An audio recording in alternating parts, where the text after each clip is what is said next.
আসসালামু আলাইকুম। আমি মোহাম্মদ আলী, প্রতিষ্ঠাতা মহাসচিব এশিয়ান নারী ও শিশু অধিকার ফাউন্ডেশন।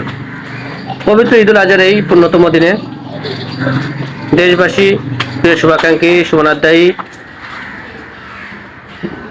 এবং সংগঠনের সকল স্বেচ্ছাসেবক সহ দেশে দেশে বাইরে অবস্থানত সবাইকে জানাচ্ছি পবিত্র ঈদুল আজহার আন্তরিক মোবারকবাদ। ঈদুল আজহা আমাদের মাঝে প্রতি বছর ত্যাগ, সহমর্মিতা ও মানবিকতার অন্যান্য শিক্ষা নিয়ে ঘুরে আসে।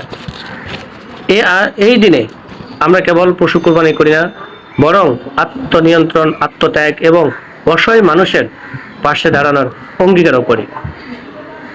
আসুন ঈদের আনন্দ ছড়িয়ে দেই সমাজের প্রতিটা স্তরে, বিশেষ করে নারী ও শিশুদের মাঝে, যাদের সুরক্ষা ও অধিকার রক্ষায় আমরা প্রতিশ্রুতিবদ্ধ।